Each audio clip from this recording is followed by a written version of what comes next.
everybody, welcome back to Juju's Journey. It's been a minute. Today is June the 2nd. I don't know where time goes. It's been a crazy time in my life, I will have to admit. That's why I haven't been jumping on. But it is now officially summer. I'm just going to kind of give you an update on plans, things that have happened, little things like that. Just kind of like, this is my video diary, If you're new here, my name is Angela. I'm a 58-year-old widow. This month will make 1 year and 6 months that my husband passed away. And some days it's good and some days it's not. This is the first time in my life I've ever lived on my own. So for the last 16 months, I've been everything on my own completely. And so we just had a lot of stuff that's happened in the month of May that has been stressful. You can probably see it on my face. I just got out the shower. I didn't wash my hair. I don't know what I'm going to do with it today. I figured we could chit-chat while I got dressed. Sinuses are killing my whole family right now. Whenever I get out the shower, my eyes turn extremely red. It takes them about 30 minutes to get back to normal. And I do close my eyes when I shower. That's just how they've always been. I have real sensitive eyes. But I didn't want you to think that I've been drinking at 11 o'clock in the morning, a.m. No, I have not. Anyway, so let's just get on with what I'm going to talk about today. I'm going to kind of hit base on what happened in May and what my plans are for June. Okay, so May has been a setback again, and I know this is going to happen. I think it's normal for the grieving journey. I think it's typical. The whole entire month of May was not bad. Just the stress level of May was bad. And when the stress level's bad, and the person that you were a unit taking care of things together, when that's gone, then, you miss them that much more, So missing my husband in the month of May was, like, really hard. I still wake up every single morning, open up my eyes, look over at the bed, thinking to myself, oh, he's already up. Gosh, I didn't hear him wake up this morning. So then you kind of sit there and you're thinking, okay, I don't hear the TV on in the den. And then you'll think, I don't hear any noise. Maybe he's upstairs taking a shower. Things like that go through your head. And then all of a sudden, you have a realization that, oh, no, he's not here. And so you just do that every morning. It's almost like Groundhog Day. And then you just get up and you move forward with your day. Some days are good. Some days are bad. That doesn't mean when you have a bad day that you're going to be crying all day. That just means that at the front of your head, like your thought process, that's what you're thinking about all day long. You might have flashbacks of... My flashbacks are the month and a half before he died.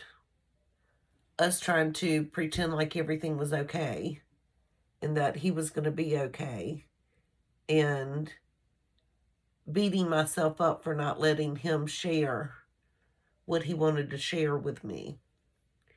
I think had I allowed him to do that, I would have more closure right now, because it would be not me thinking, this is what your dad would want me to do. This is what your dad told me to do.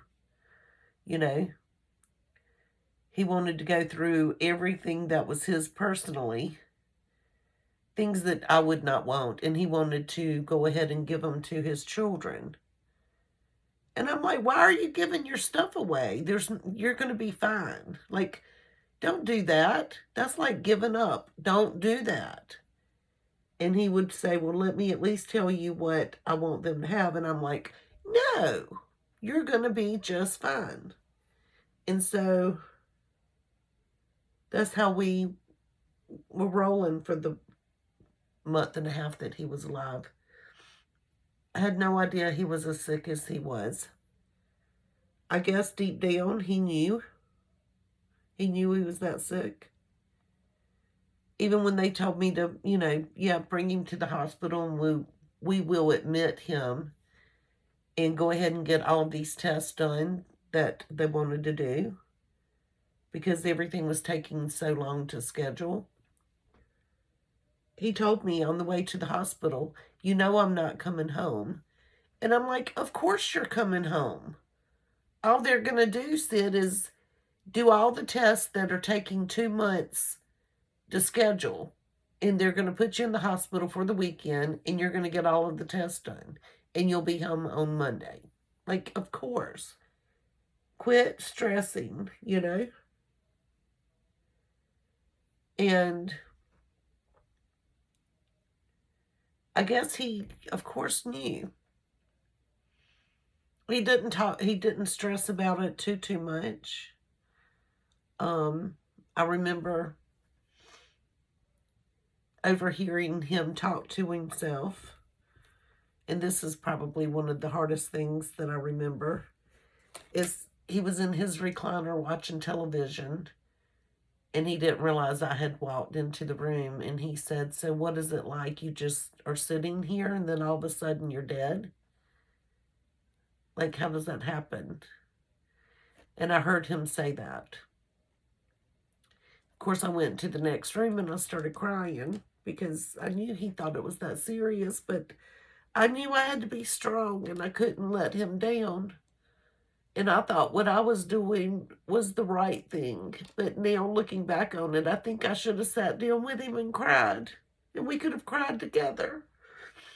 And that's the hardest thing for me, is that me trying to be so strong, we miss so many little small connections, We could have sat there and cried. And I could have told him that we're going to fight really hard. And I could have just let him know how much he meant to me. Even though I think he knew it. But those are the things I wish I'd done. And that's what's so hard. That now I've got to be him. Really, like I am him in this one big, crazy, stupid thing that should have been settled but while he was still alive. And I just want to make him proud. And I don't want to let him down. But I'm like, I've already let him down once. Like, am I capable of doing this? Am I doing everything the right way? And so that's really stressful. And then things are just, I don't know, life is going by so fast. My granddaughter's out for summer break. I kind of feel like I'm at a crossroad. Like, am I too dependent on my children? Are they too dependent on me? Should I go get a job? Like, to get out the house? Where would I work? What am I even capable of doing? I know I wouldn't want to go back and work with little kids. I just don't think I have all the energy that would be involved to, like, put my all into it like I used to. But, I mean, there's a whole world out there, and I don't know what I'm supposed to be doing in it. And then some days I wake up and I feel like, okay, today's the day I'm going to do good. And then I don't. I don't do anything. I mean, I get things done that I need to get done.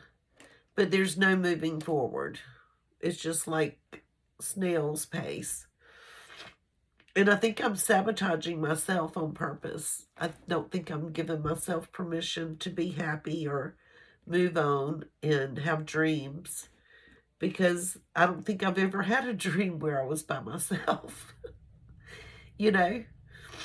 I do dream about my husband a lot. And last night my daughter called me and she cried on the telephone. You know, I told her that was normal, that we'll have setbacks some days that you cry for no reason. But she hadn't cried in a while, but she had such a realistic dream the night before. And she's had several, but he's always happy and he's always healthy about her dad. But, you know, she just started crying and she said it just hit her hard. That yesterday was a hard day. And I told her I know, and I said, and just let it out. I said, it's going to continue to happen. I said, because I remember when my mom died. It might be, you know, 3 years. Like even today, I'll think about her and I'll cry. And I'm not a crier. I know I'm crying today, but I'm really not a crier. I've never been a crier. So when I cry, I'm really sad or very, very frustrated. Those are the two reasons that you're going to ever see me cry. Well, I do cry at sad movies, but that's different, right? I'm just not a crier.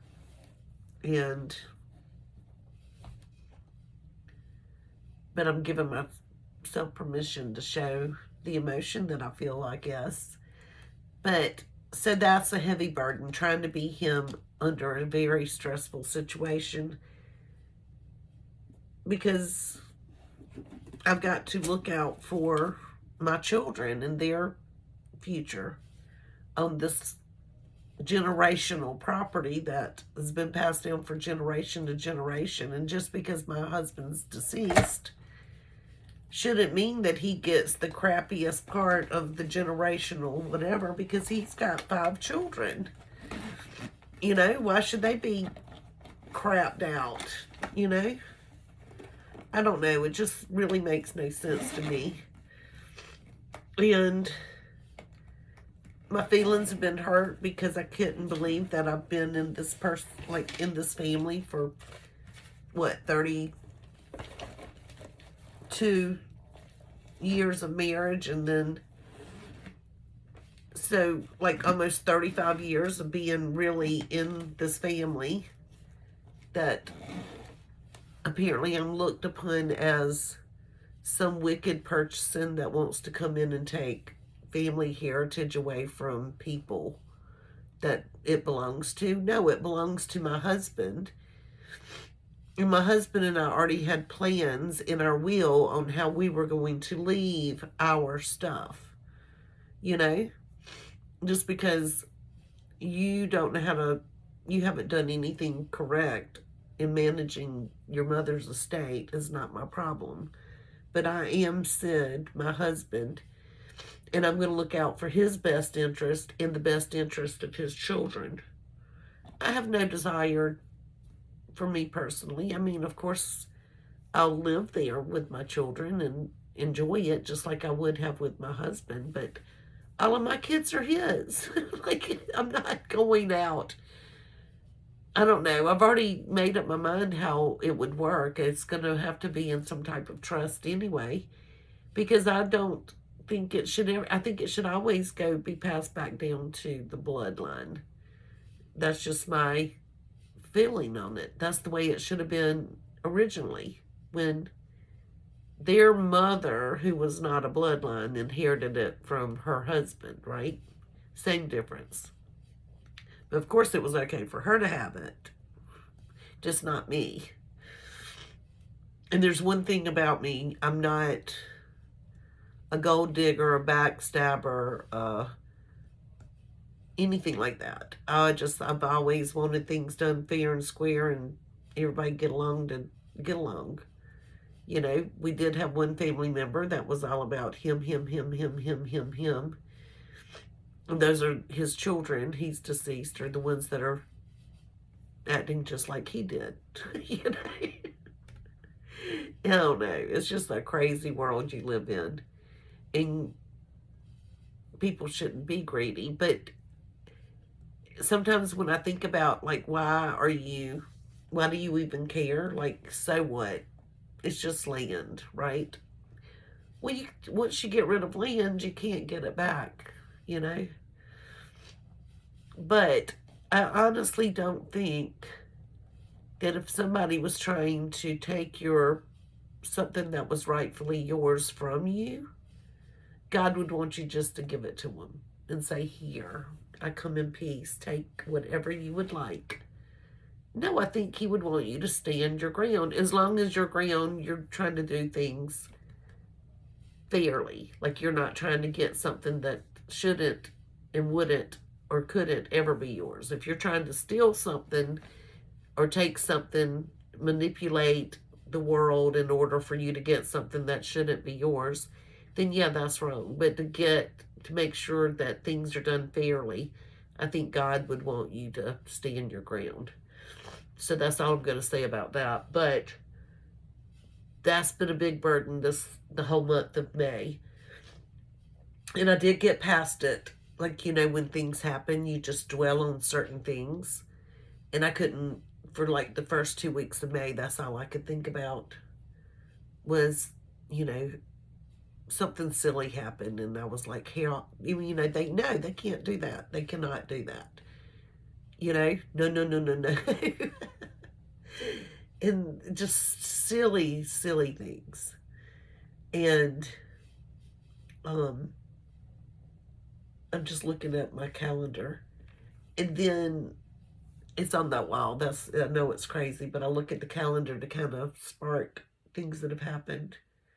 And then I live in a neighborhood that's been here forever, and my house is older, but when they started the neighborhood or developed it, they planted oak trees. And so I have 3 oak trees in my yard right now, only on 1/4 of an acre. We've already taken out 4. And these oak trees, I'm thinking they were planted before all the houses were built, because that's what they wanted, like to line the roadway with oak trees. And then, of course, people got extras and they just planted several, sporadically. And these trees are huge, and I'm thinking they're between 60, I know they're at least 60 years old, pushing upwards of 70 years of age.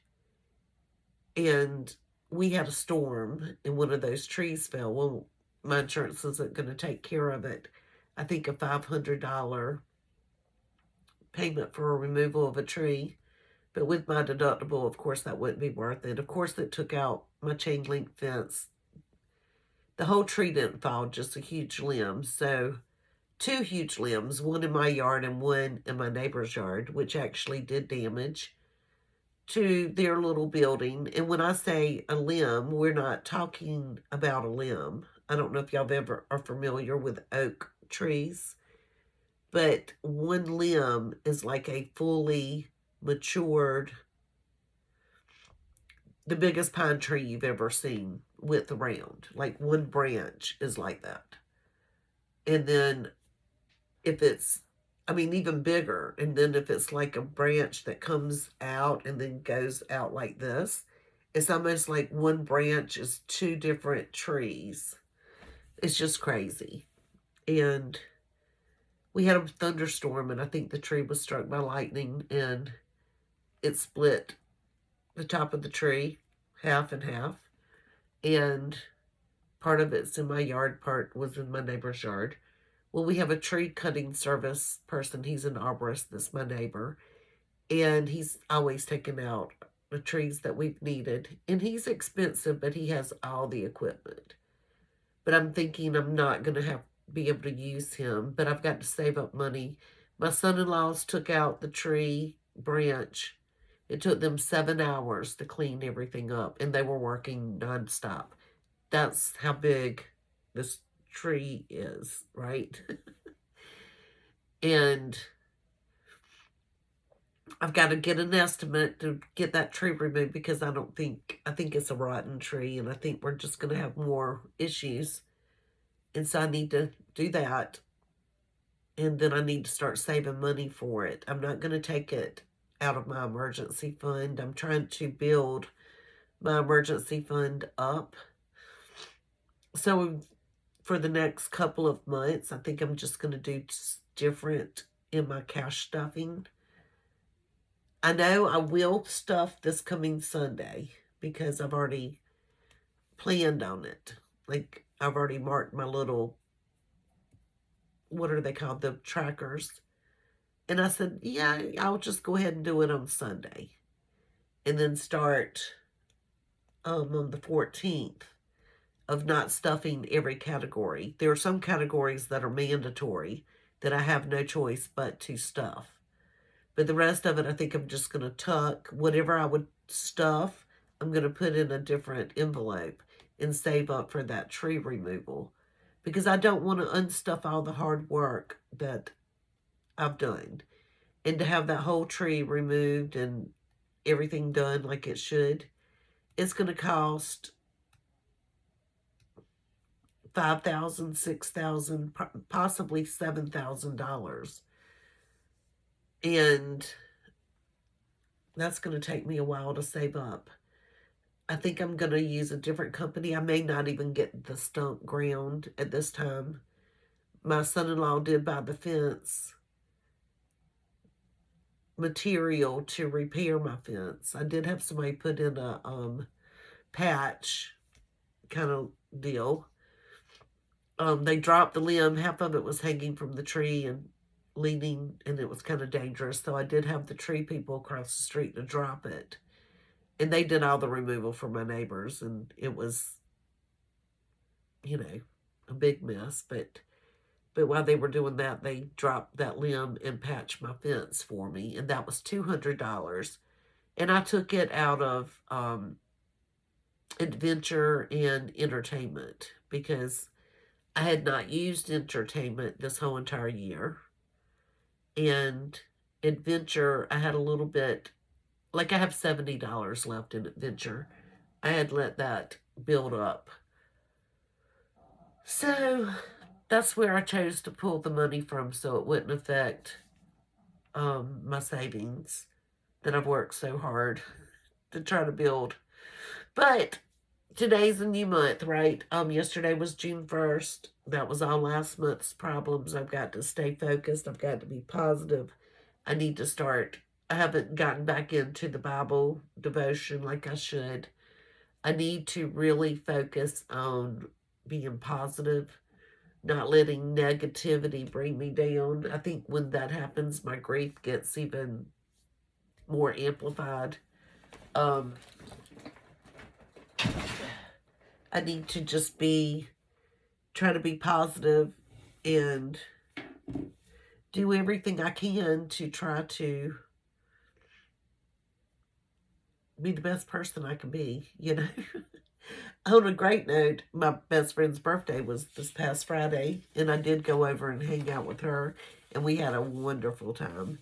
And then I also hung out with Memorial Day. I had a great Memorial Day with my son. I've grilled, or I've eaten, I mean, my children have taken care of me, like really taken care of me. In the month of May, my daughter took me to the beach for the weekend. I mean, we've had wonderful, wonderful times. My life hasn't been completely crappy, but crappy enough that it's taken away my joy, if that makes any sense.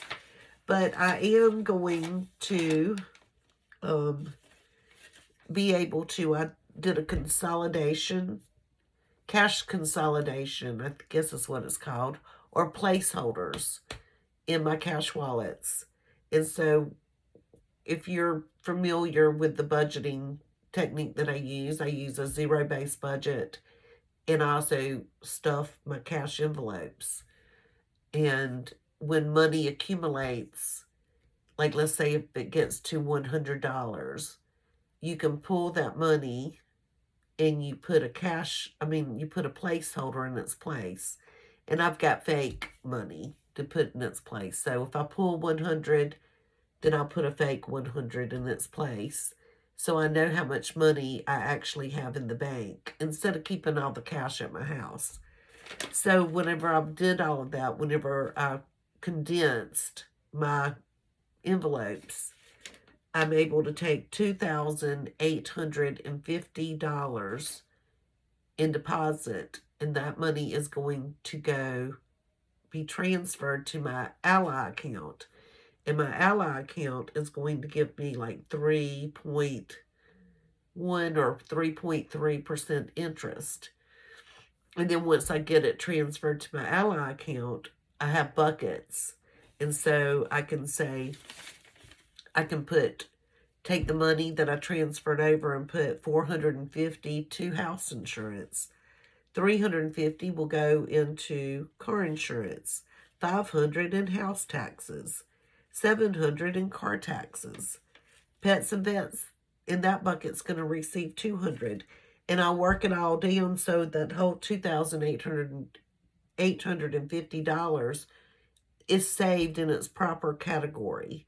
So when I go in to look at my bank account, I know how much money I have stashed away for all of my future expenses, you know? And so if you're new here, my goal is it's called the snowball effect. If you were in debt, I'm lucky I'm not in debt. But the snowball effect would be you take your lowest debt and pay it off. And then once you pay it off, you take what you were paying to pay it off and start applying it to the next highest bill. And you keep going forward until you're debt free. Well, I do have 4 things. I'm not in debt yet, but I have 4 major things that have to be paid no matter what. I mean, I'm not talking about my electric bill, things like that. That's every month. They come off the top no matter what. But there are 4 things that slip up on you that you have to be prepared for no matter what. And that's my house insurance, car insurance, house taxes, and car taxes. Those are things I can't say I can't afford it. So I'm just going to get rid of it. I have to have those things. Like, you have no choice. You know? It's just like I can say, oh, I don't have the money for vacation, and you don't go on vacation. But you can't say, I don't have the money for my house insurance. I've got to have house insurance. And I've got to have car insurance. And I do get a discount for doing it once a year and just paying once a year. So I do save up for that. I have an estimate on how much I think it's going to be in the future. And so I'm snowballing. Like car taxes was the least amount. So I've already got it fully funded for next year. And it's not due until next March. You know? So literally, I am almost like 9 months ahead of the ball game. I've already got my car taxes paid off for next year. My house taxes are due in December. That's the next thing I'm snowballing. I want to get it fully funded. And once it's fully funded, I can breathe. I've got my house taxes paid for. Then the next least expensive thing is my car insurance, right? And my car insurance is due in February, but once I get it fully funded, I can breathe again. And then the same thing with my house insurance. That's the most expensive. But the way you do the snowball effect is like every week I have budgeted for my car taxes $20, right? And then every week for my house taxes, I budgeted $25. So now, since my car taxes are paid, I'm going to take that $20 and add it to whatever I was already applying to house taxes, to that $25. And so now each week I'm going to pay $45 a week to car taxes and then get it fully funded. And then that $45 will go to the car insurance, which I do $40 each week. So instead of $40, it will now be $85 every week until it's fully funded. Then I get to take that $85 and apply it to the $50 that I already give my house insurance. And so what is that? 80, 90, 100.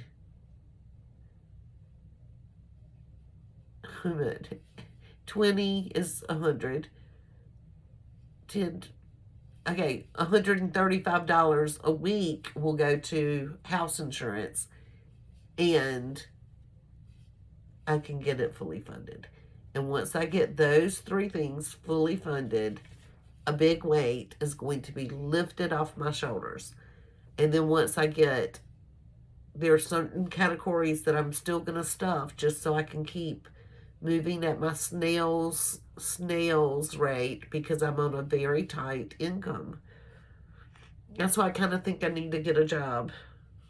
But I don't want to get a job. I do, and then I don't, because I'm enjoying my family so much, and I would hate to mess that up in the process, because I can do life without a job. It is what it is. I know I was going to focus on eBay, and I still am. I'm still making sales every week, but it's nothing major. You know, everything I'm selling is free, so I'm still making a profit, but it's nothing to, it would take me a year or more to pay off the tree at the snail's rate I would make off of eBay, you know, after I paid taxes and things like that. So it is what it is. I either can focus on something that I'm know is can work. I know eBay can work. I've made it work before. It's just a matter of doing it. Like if I'm having trouble doing that at my house, it might be better for me to get out of my house, get dressed every day instead of doing this, and go work somewhere and be with people besides just my family. Like I might need to be more social. It might be good for me. So maybe the reason God is kind of pulling me away from doing eBay so much, he might be trying to push me into doing something else. He may have made that tree come down to push me to go find money to pay for it. You know? You get what I'm saying? Because I know I'm not going to unstuff all the hard work I did. I'm not going to pull from my savings that I have to try to pay for my future savings for security. I've got to be secure. And a tree is not going to mess up my security. I cannot let a tree do that. So, you know, I've been working really hard trying to make sure I'm secure financially, and I can breathe and sleep and know how to take care of myself. And I think I need to get a job. I can still get a job and sell on eBay. I've never my whole entire life applied for a job. Let me know what you think I should do. Should I get a job? And if so, what type of job should I go look for? You know? Let me know in the comments. I think that would be fun, you know? So, anyway, if you enjoyed this video, just me ranting, crying, talking about grief, this is my journey, my grief journey. Give me a thumbs up. Subscribe. I think I have 85 subscribers now, which amazes me that 85 people have hit that subscribe. I doubt that many people are watching, but still, it still makes me feel good. But, you know, of course, my next goal is 100. And I don't know, just leave me a comment. Tell me what you think I should do. Should I look for a job? This would be the perfect time to look, because the summer break, I don't have to pick up my grandchild from school. It would give everybody enough time to get acclimated with me working, you know. So anyway, let me know. I'd love to hear from you. Bye. Y'all have a good day.